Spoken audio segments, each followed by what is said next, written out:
Bom dia, querido amigo, meu irmão, meu amigo que está nos assistindo aí nesse canal do YouTube.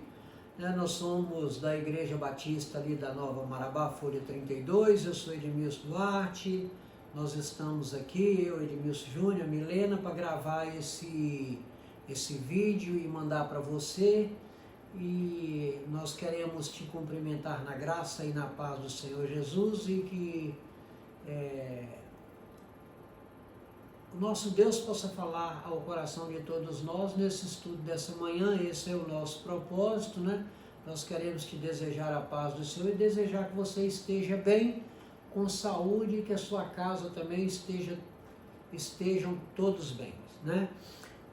Agradecer pela sua audiência e te dizer que até retornarmos normalmente estaremos continuando aqui neste canal, e agradecer por você estar nos assistindo. Compartilhe, entre lá, se inscreva se você quiser, comente, envie para quem você julgar que seja ideal, e nós queremos te convidar para estudar conosco a nossa lição de número 5. Não se surpreenda porque de repente você acha que é uma coisa que você sabe tudo a respeito da entrada do pecado na vida do homem, mas nós queremos tentar te trazer à luz da Bíblia uma visão diferente desse texto aí. Então eu queria te convidar para a nossa lição de número 5, que é o primeiro casal, né, Adão e Eva. O pecado complicou tudo. Estava muito fácil a vida do homem lá no Jardim do Éden, mas o pecado complicou tudo, e a gente conhece, todos nós conhecemos bem a história, né? E aí eu vou tentar, junto com você, entender melhor essa história. Todos nós sabemos que a cobra, né, ela enganou Eva, e a gente vai conhecer melhor essa história aí, e aí você vai ver que existe, nada é por acaso, que existe aí, por conta disso, Deus colocou o medo, né, do homem, principalmente da mulher, com relação à cobra, e existe uma relação, isso aí a gente vai ver. Então eu queria te chamar hoje para nós nos colocarmos no texto.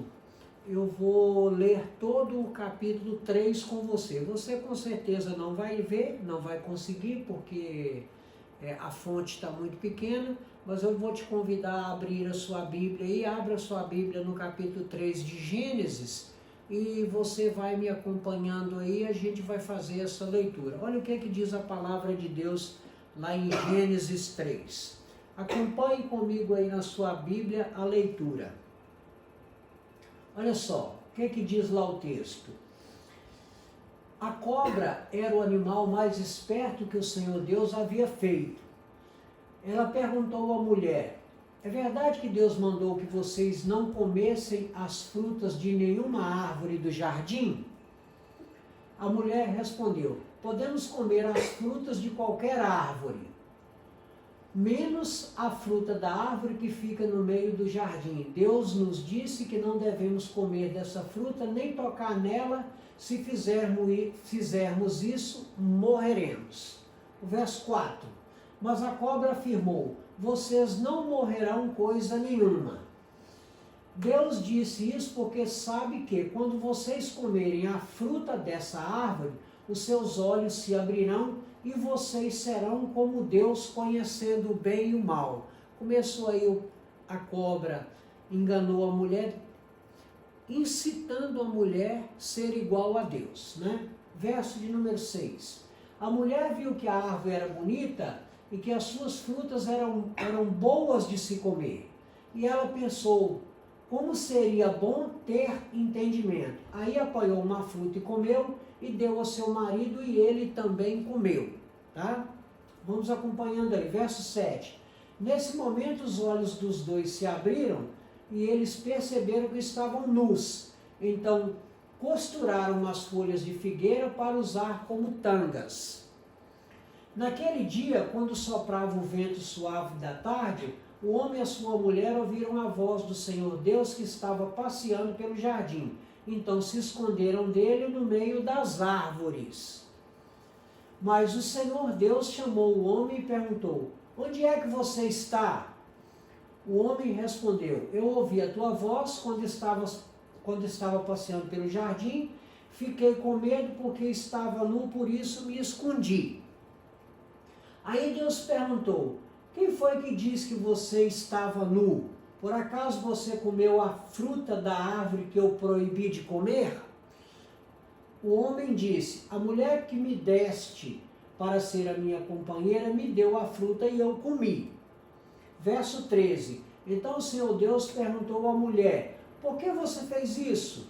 A mulher respondeu: a cobra me enganou e eu comi. Vamos lá, vamos no 14.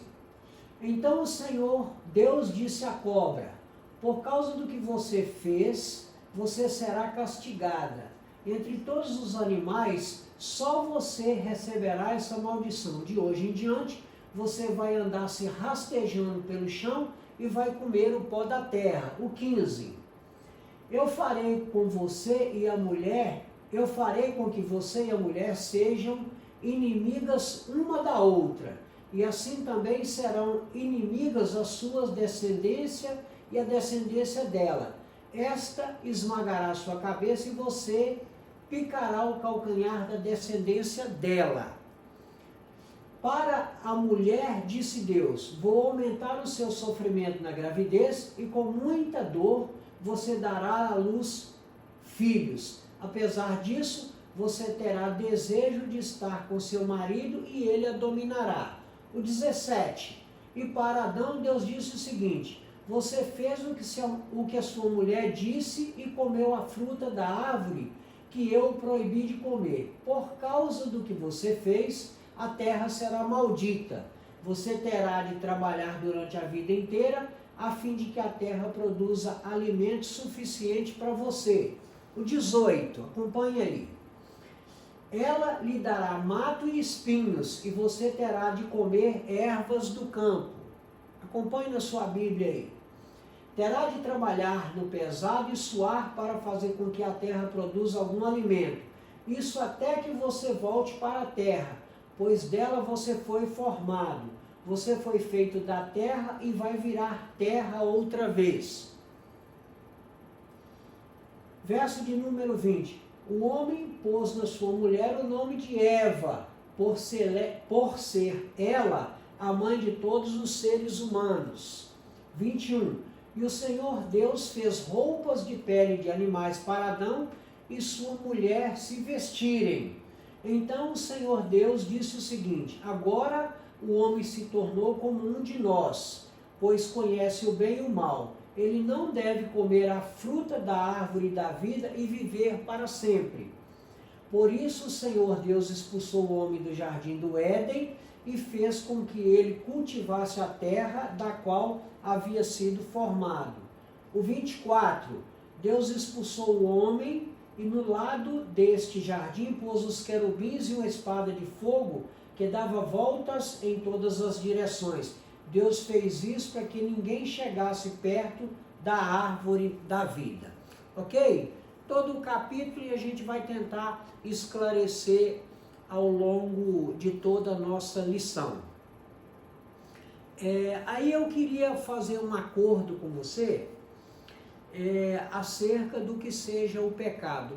Fazer um ajuste, né, de um alinhamento com você. Porque normalmente quando a gente fala de pecado, isso é uma coisa que incomoda as pessoas, porque o que é pecado?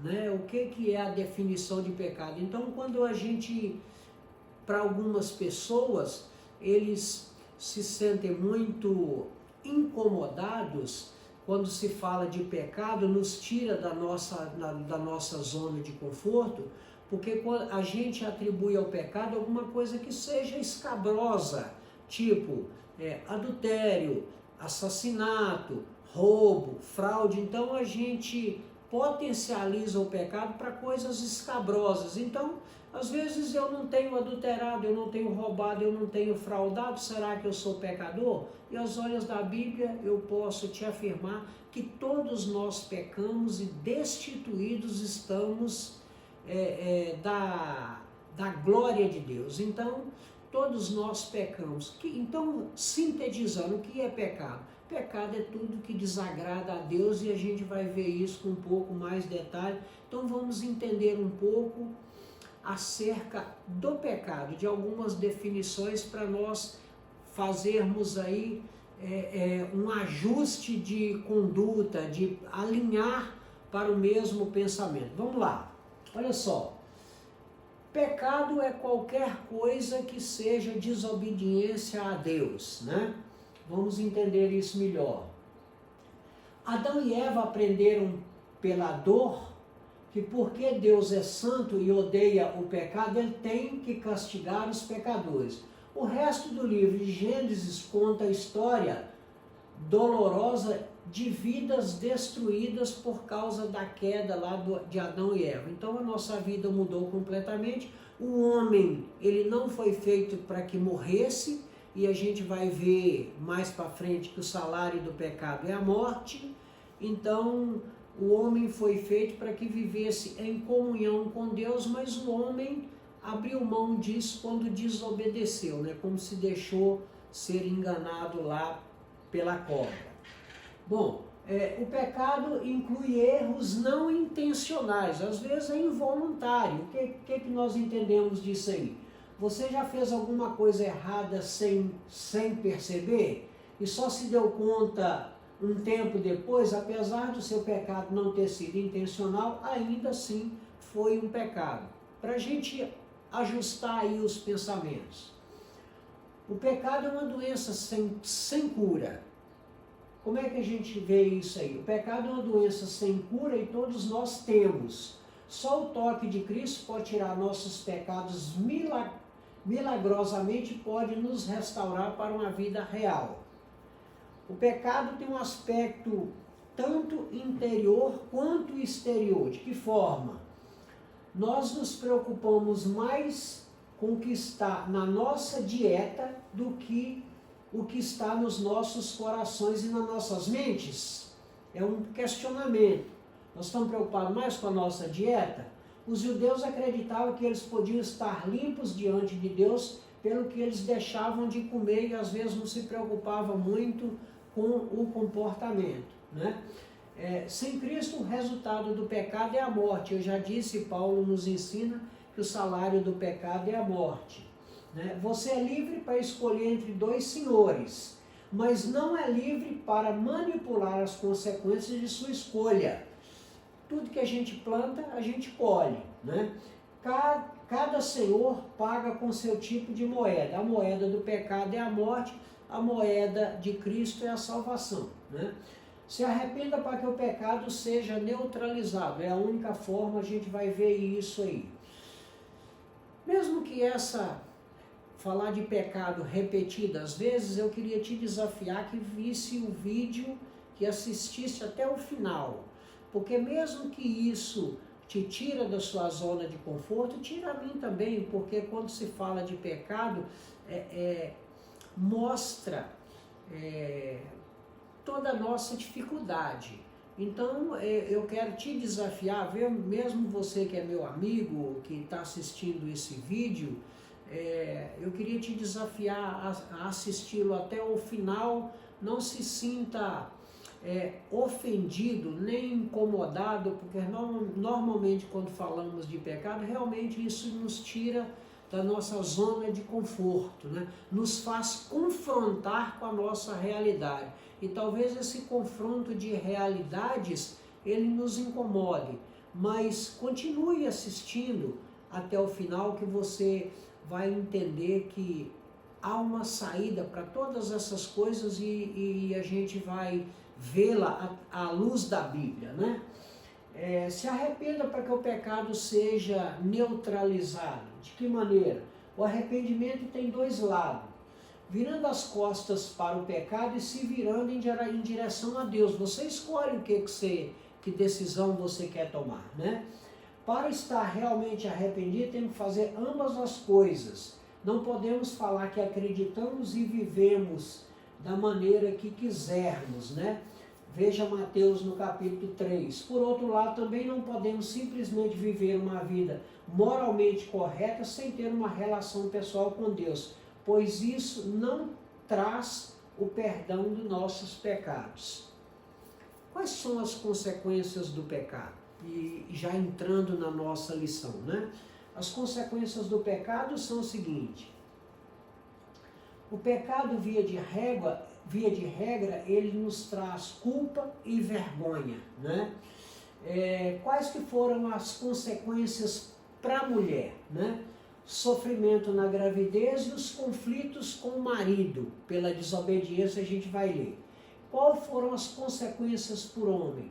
Confusão na liderança do lar, confusão na ordem natural da vida, a gente vai ver isso um pouco mais para frente, e uma triste confrontação com a sua realidade, que essa é a maior dificuldade que nós temos, confrontar a nossa realidade com a Bíblia e termos a constatação que nós estamos longe do projeto de Deus para cada um de nós ou para a família, e eu queria te trazer isso com uma visão segundo a Bíblia, né? Continue conosco aí, não desligue, não saia daí, que nós temos, a Bíblia ela tem saída para tudo e ela vai nos mostrar aí, né? E aí eu queria combinar com você duas coisas. Primeiro, te dizer o seguinte, que quando eu te digo que você pecou, eu estou assumindo também a minha posição como pecador, porque a definição mais clara, talvez a mais rasteira, a mais simples que eu poderia te dizer acerca do pecado, é que o pecado é tudo que desagrada a Deus. Qualquer coisa que você fizer que desagrada a Deus, isso é pecado. Tem saída para o pecado? Com certeza que tem, é isso que nós vamos mostrar à luz da Bíblia, é isso que eu quero que você continue conosco até o final, porque nós vamos te mostrar à luz da vida uma saída que ela é simples e ela está ao alcance de todos nós. E aí eu queria nivelar com você os conhecimentos à luz da Bíblia para entender o seguinte, fazer uma relação entre o tempo da lei e o tempo da graça, e é isso que eu quero fazer aqui com você, o seguinte, todo o Antigo Testamento, a partir de Êxodo, no capítulo 20, aonde Deus deu, lá no Monte Sinai a Moisés, os 10 mandamentos, ele instituiu a lei, precisava ter um parâmetro para que o povo obedecesse. Então ele instituiu, né, os 10 mandamentos, Deus escreveu com seu próprio dedo nas tábuas da lei e deu a Moisés para que ele orientasse o povo, esta é a lei. E o que é a lei? Os 10 mandamentos, está lá em Êxodo 20, você pode abrir a sua Bíblia e confirmar o seguinte. Vamos sintetizar rapidamente aqui os 10 mandamentos, né?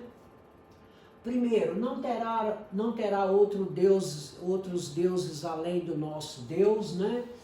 Não farás para ti ídolo, nem imagem, nem se curvará a elas, você pode ir lendo lá em Êxodo 20. Não tomarás o nome de Deus em vão.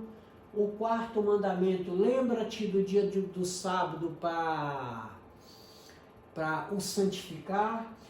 Honra teu pai e a tua mãe, né? E verás acrescentados os seus dias aqui na terra. Sexto mandamento, não matarás, não adulterarás. Oitavo, não furtarás, não darás falso testemunho, não cobiçarás. Aí entra, não cobiçarás a mulher do próximo, o boi do próximo, a fazenda do seu próximo. Isso está lá em Êxodo 20. Qual que é o pensamento, qual que é a síntese? Quando Deus escreveu isso e deu a Moisés, ele criou esse parâmetro.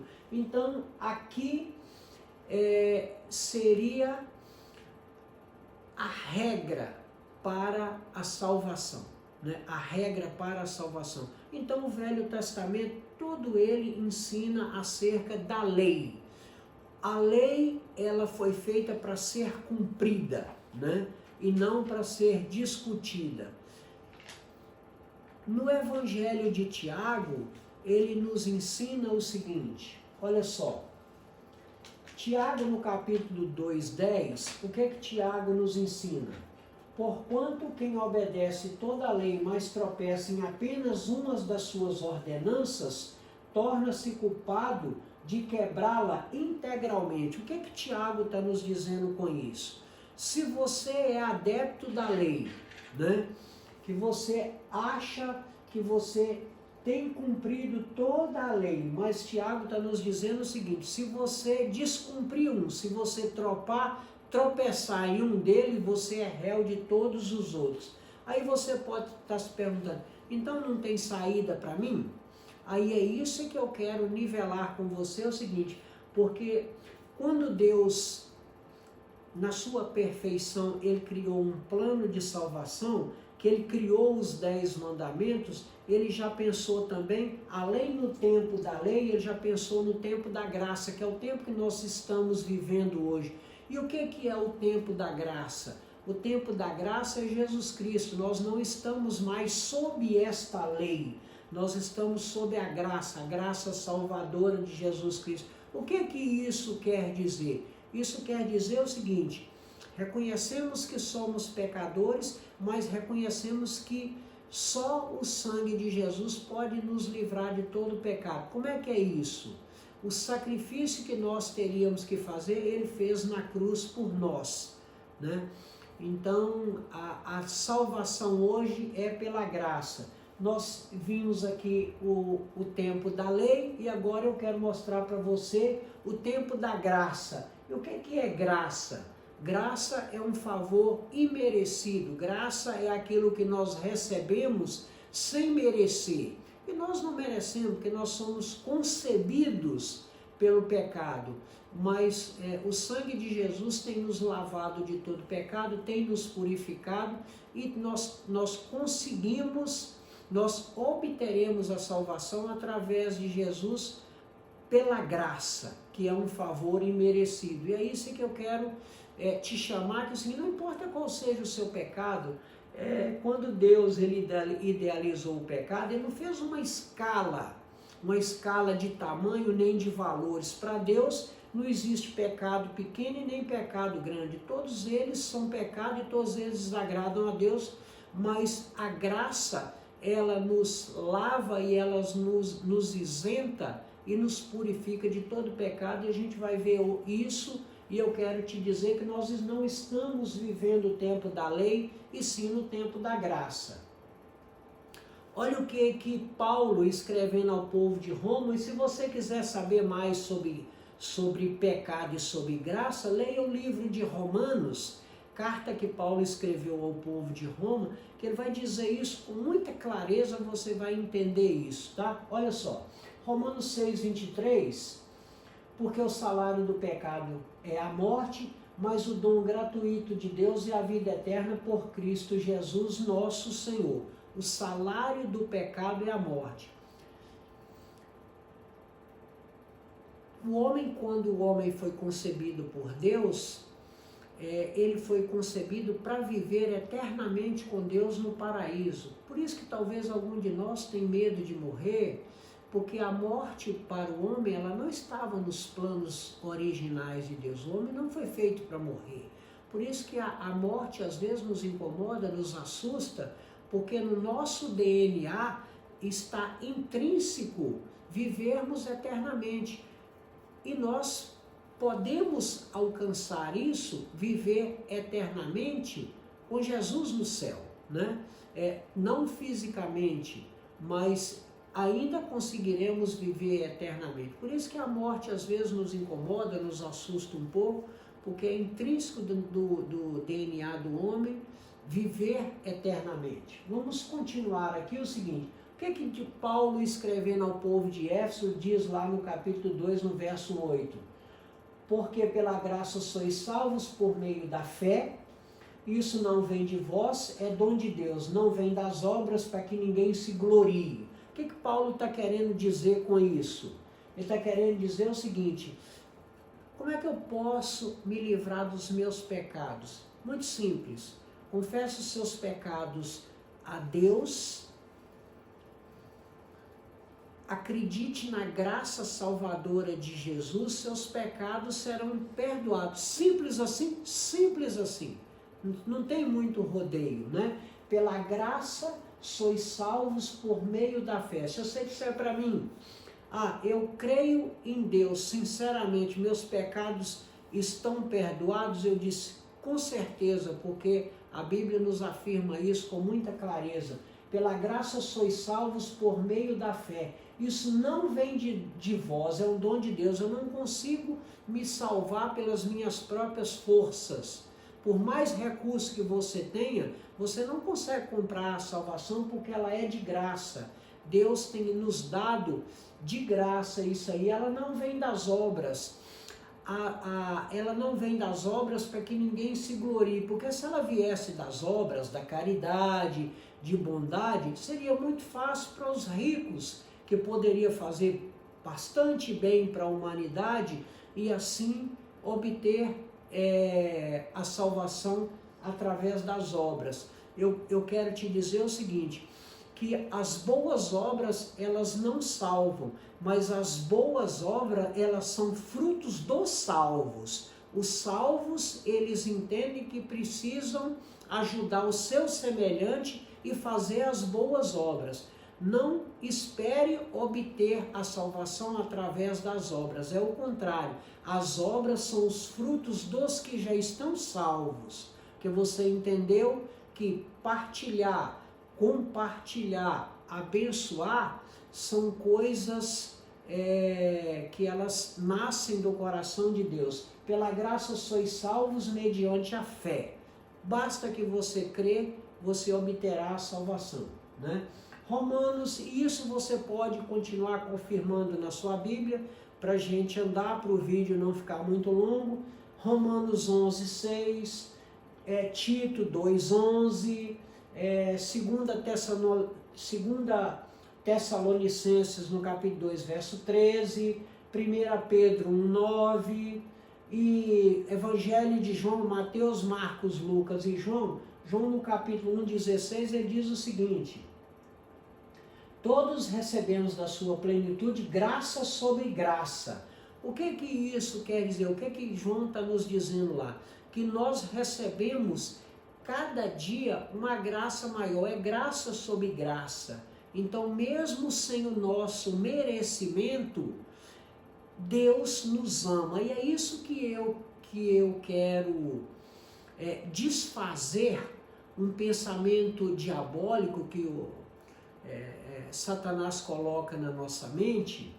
Às vezes a vida que eu estou levando, você está me assistindo nesse vídeo aí, às vezes a vida que eu estou levando, que você está levando, está completamente distanciado dos valores de Deus. E aí o diabo coloca esse sentimento de culpa que colocou na Eva e Adão, coloca nos nossos corações de dizer o seguinte: não, eu não mereço, eu não sou digno de perdão, eu não sou digno do amor de Deus. Esqueça isso, isso é um pensamento do diabo, não tem nada a ver com Deus, não importa o estado que você está, Deus nos ama, não importa como você esteja, como você foi, isso importa menos ainda.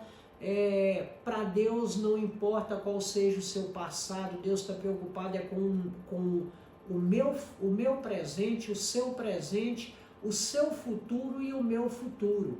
Então, pela graça sois salvos mediante a fé. Isso não vem de vós, não é nosso. Isso vem de Deus. Ele decidiu nos amar primeiro. Então, Ele sabe que nós fomos constituídos, o pecado ele está intrínseco na natureza do homem, por isso que Ele criou o plano de salvação, e é isso que nós queremos estudar nesta manhã.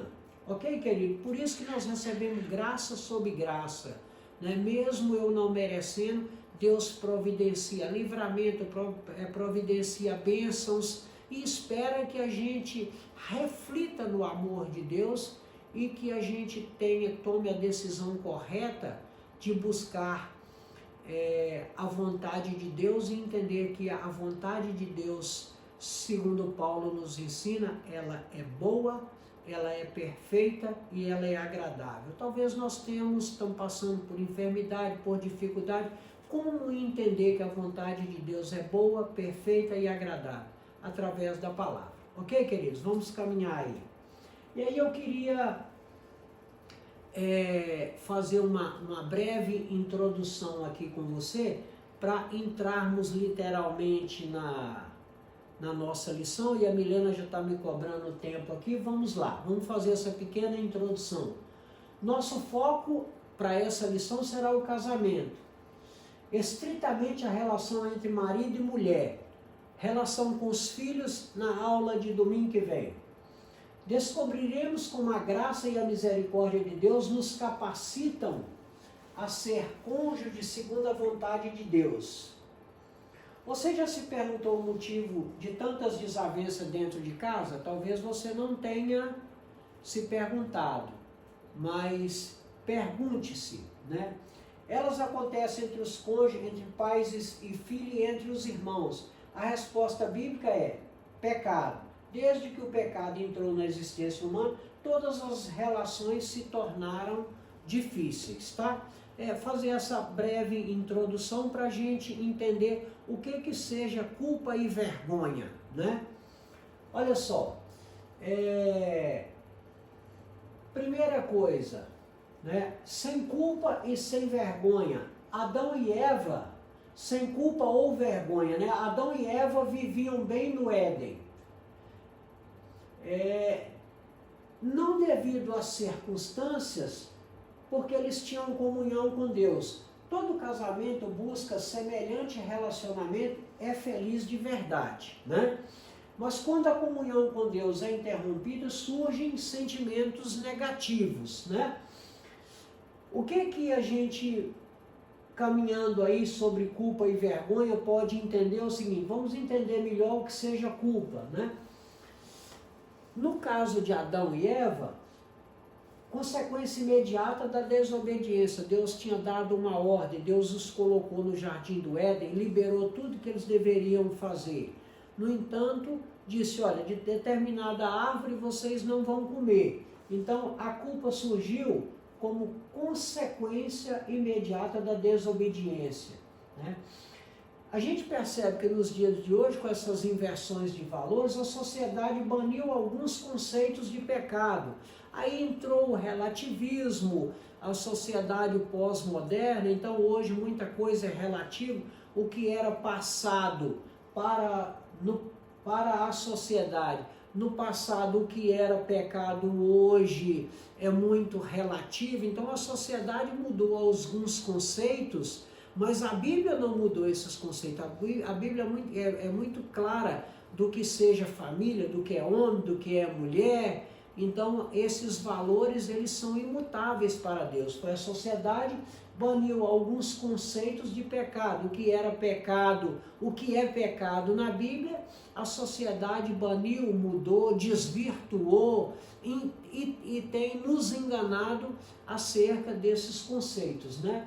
E aí a sociedade também tem maquiado alguns conceitos como opção de vida, mas a Bíblia é muito clara do que é certo e o que é errado, então não se deixe enganar por esses valores que a sociedade querem nos empurrar goela abaixo, né? Nós precisamos atentar do que seja os valores segundo a Bíblia, segundo a vontade de Deus, né? Se você ignora, né, esses valores de Deus, não significa a ação de seus efeitos. Você pode até ignorar, você pode maquiar, você pode até banir alguns desses conceitos, mas você precisa saber que uma hora a conta vai chegar para você, né? Aí a gente percebe também o seguinte, que quando a gente ignora os efeitos do pecado, daquilo que não é a vontade de Deus para nossas vidas, a gente vê o aumento do caos na sociedade, a inversão de valores, né, suicídio, divórcio e uma série de coisas que advém aí da desobediência do homem. E a respeito da vergonha, né? A princípio eles estavam nus, estavam vivendo tranquilamente, né? Eles não se envergonharam disso, né? Mas à medida que o pecado aconteceu, que desobedeceram e comeram do fruto da árvore do conhecimento, né? Isso mudou o rumo da humanidade, está lá no verso 10, né, do texto que a gente leu. Você pode voltar lá e refrescar a sua mente, né? A desobediência foi a causa da fuga, tanto é quando Deus, a história nos conta, a Bíblia nos conta que Deus na viração do dia ia para lá para poder bater papo com Adão e etc. Não sei como seria isso hoje, mas na viração do dia Deus estava com eles lá.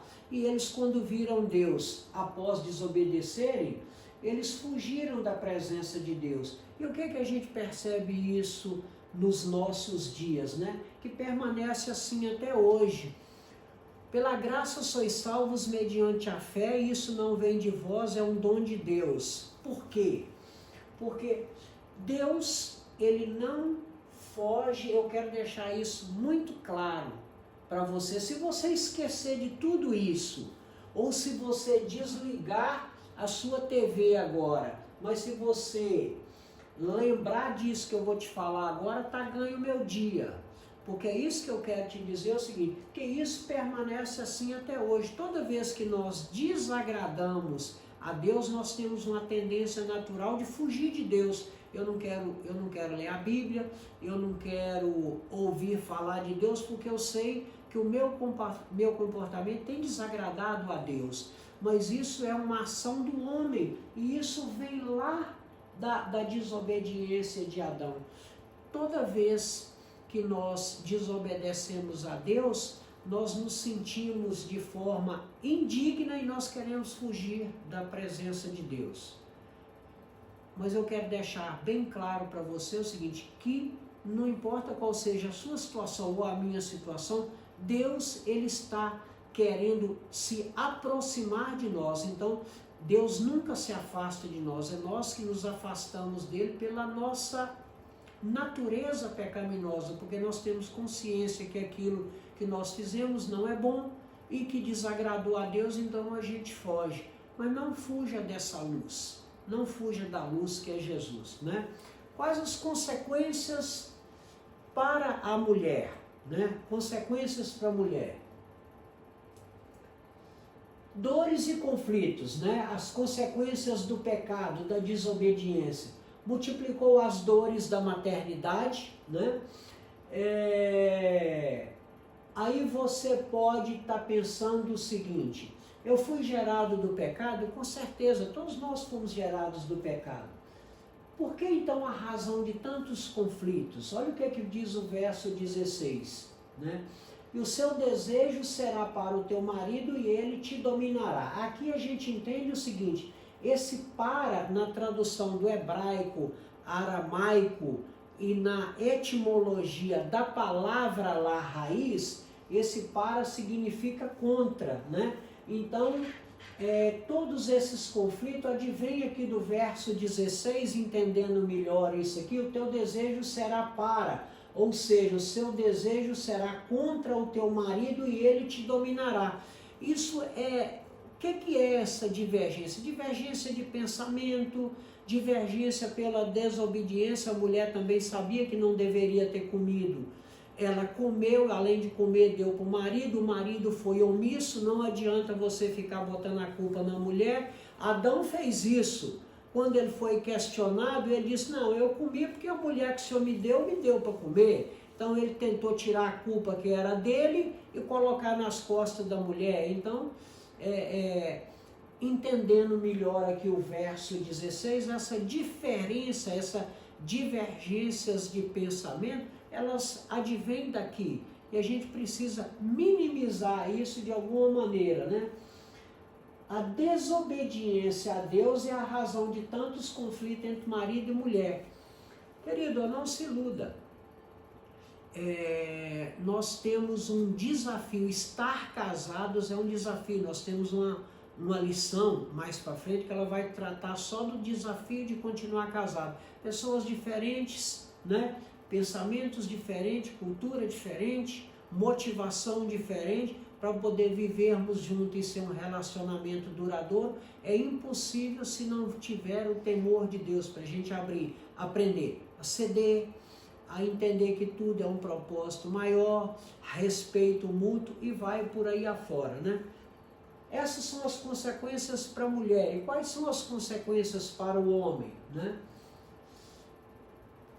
Uma confusão da ordem natural das coisas. Deus tinha feito um plano, o homem desobedeceu e trouxe o caos sobre a humanidade. Era para estar muito mais fácil para você e para mim, mas pela a desobediência de Adão, as coisas dificultaram um pouco para nós. E qual que as consequências para o homem? Ele errou vindo a mulher desobedecendo a Deus, foi omisso, né? A vontade de Deus é que o marido seja o líder da família, e isso está muito claro. Isso não é um pensamento machista. O homem é o profeta da casa, ele é o responsável, ele quem tem que administrar isso em parceria com a mulher, né? E isso está muito claro. Não quer dizer que a esposa não deva ser ouvida. Você não vai dizer para sua mulher, Edmilson falou que eu não vai me botar nessa confusão, né? Existe um relacionamento marido e esposa, um acordo entre ambos, mas o marido ele não pode se omitir e nem pode ignorar que ele é o chefe da família. Ele tem que assumir essa postura e ele tem que ser o sacerdote do lar. É ele que tem que pagar o preço por cuidar da sua família. Ele precisa cuidar, ele precisa orientar e ele precisa ensinar o que é bom e ruim, o que é certo e errado, né? Volto a te dizer, isso não quer dizer que a esposa não deva ser ouvida. Via de regra, quando o marido não ouve a esposa, que ela é mais, talvez afinada nos conceitos, ele toma uma decisão errada, tá? Não esqueça disso. O trabalho honesto pode ser cansativo, repetitivo, mas nunca maldição, porque lá Deus dava tudo para o homem. Aí ele disse, já que você desobedeceu, agora você vai ter que trabalhar, você vai ter que plantar, você vai ter que cuidar da terra. Não entenda aí que o trabalho seja maldição, tá? Talvez tenha algum aí que vai assistir o vídeo e diz, então é por isso que eu não gosto de trabalhar. Nada disso, né? Deus não está instituindo aí a preguiça, não. Está dizendo o seguinte, que aquilo que você recebeu de graça, como você jogou fora, agora você vai ter que trabalhar para poder conquistar. É mais ou menos isso aí, mas não entenda o trabalho como cansativo, mesmo que ele seja cansativo, repetitivo, mas não é uma maldição e nem é um castigo. Deus diminuiu a moleza, que estava recebendo tudo de graça, você não quis, agora vai ter que trabalhar. Nós precisamos confrontar, né, a nossa dura realidade, saber que veio do pó e ao pó voltará. Isso tem incomodado a humanidade, né? Quando o homem confronta a sua miséria, né? Quando o homem confronta a sua miséria, e isso incomodava Adão e nos incomoda também, saber que nós viemos do pó e ao pó nós voltaremos. Essa dura realidade, ela nos confronta, nos incomoda. Qual que é a esperança para ambos, marido e mulher, a esperança para o casal, né?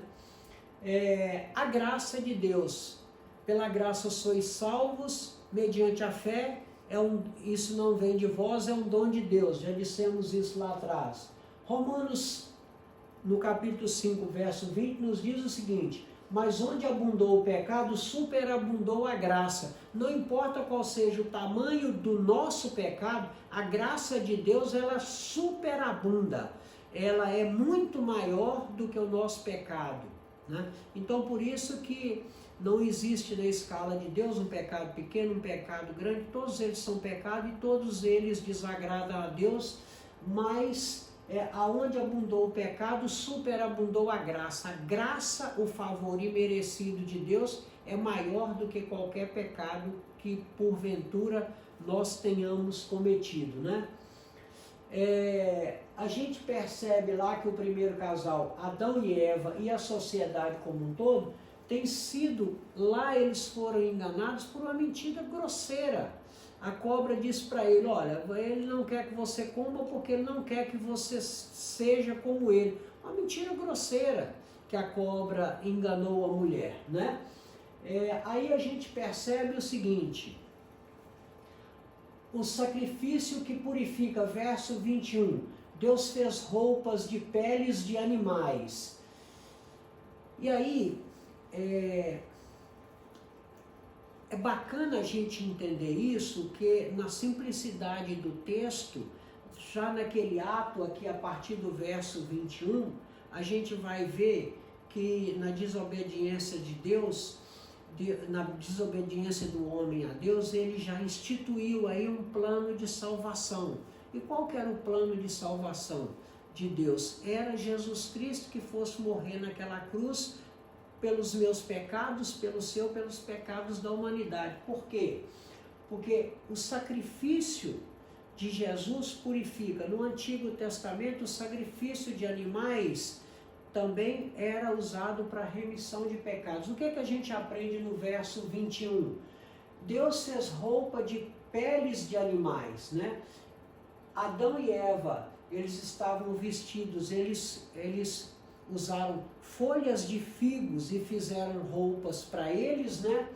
Que eram vestimentas perecíveis. O que a graça nos faz? Aonde tinha vestimento perecíveis, Deus fez vestimentas duradouras. O que ele fez? O texto que segue, no verso 21, diz que Deus sacrificou um animal e tirou a pele e fez roupas para eles.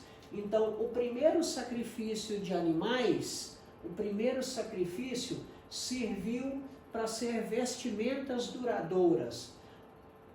Por isso é que o sangue lava e purifica de todo pecado. O animal sacrificado serviu para cobrir com vestimentas mais duradouras. O cordeiro sacrificado para salvar. E aí a gente vê como o cordeiro sacrificado para salvar nos conduz a Jesus Cristo. Então a gente percebe aqui o início do plano de salvação de Deus, né? Que o cordeiro deveria ser sacrificado para que nós fôssemos salvos. E aí eu queria, para concluir com você, eu queria te mostrar a mecânica da salvação, né? A mecânica do pecado. Né? O que Tiago nos mostra aqui? No Tiago, no capítulo 1, do verso 14 em diante, diz o seguinte, a palavra de Deus. Cada um, porém, é tentado pela própria cobiça. Isso aqui é a nova versão internacional, tá? Na versão mais clássica, aqui onde está a cobiça é concupiscência, né? Mas vamos lá. Tiago 1,14, cada um, porém, é tentado pela própria cobiça, sendo por essa arrastado e seduzido. Então a cobiça, tendo engravidado, dá a luz ao pecado, e o pecado, após ter se consumado, gera a morte. Então isso é a mecânica do pecado. A gente percebe uma engrenagem, né? Esta engrenagem do pecado. Às vezes nós somos arrastados e seduzidos, é o que aconteceu com Adão e com Eva. Eva foi levada até a árvore e a cobra instituiu ali a mecânica, a dinâmica do pecado. Ela seduziu, ela mostrou para Eva que aquilo era agradável aos olhos. Então ela foi arrastada e foi seduzida ali. Aí ela foi tentada pela sua própria cobiça, porque a cobra disse para ela o seguinte: não, ele não quer que você coma para que você não seja como ele, né? Então ela foi arrastada e seduzida instituiu ali a cobra, a primeira engrenagem desse mecanismo do pecado. Às vezes a gente é arrastado, a gente é seduzido naquele primeiro momento, você acredita que aquilo é muito agradável, que é muito prazeroso. Nós somos tentados pela nossa própria cobiça, pelo nosso próprio desejo, né?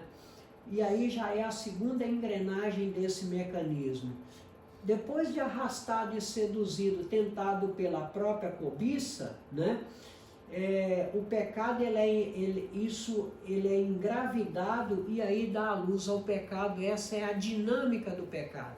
Então nós precisamos evitar de ser arrastado e seduzido, ser tentado pela nossa própria cobiça, que a cobiça, né, ela nos leva ao pecado. Eu gostaria de, para a sua aplicação pessoal, para você, que você possa refletir, nós vamos finalizar aqui, né? Não se iluda, né? Para a sua aplicação pessoal, não se iluda, assim como no passado, outra voz entrou na vida do casal Adão e Eva, que foi a cobra.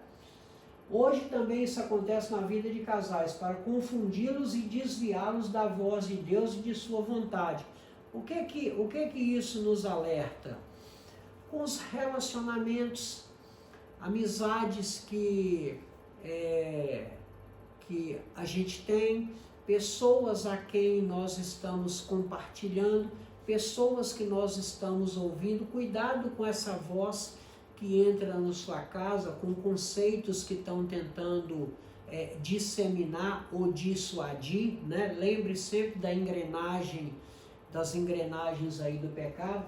Não confie em seus recursos para resolver o problema do pecado, mas somente em Deus. Não importa quanto recurso você tem, apenas a fé em Deus pode nos livrar de todo pecado. E a nossa fé é a nossa salvação. Pela graça sois salvos mediante a fé. Assim como as folhas de figueira de Adão e Eva não eram perenes, da mesma forma nossos próprios recursos são afronta a Deus. Não adianta eu achar que eu consigo sair sozinho de determinadas ciladas, porque só Deus de repente consegue nos livrar daquelas dificuldades que nós não temos tido força para poder sair dela. Se essa é a sua situação, apresente-as a Deus e peça a Ele, que com certeza Ele vai te dar força para você livrar de todo o mal, né? Livrar de todo o pecado, e faça um novo acordo, um novo pacto com Deus, né? A vontade de Deus é boa, perfeita e agradável.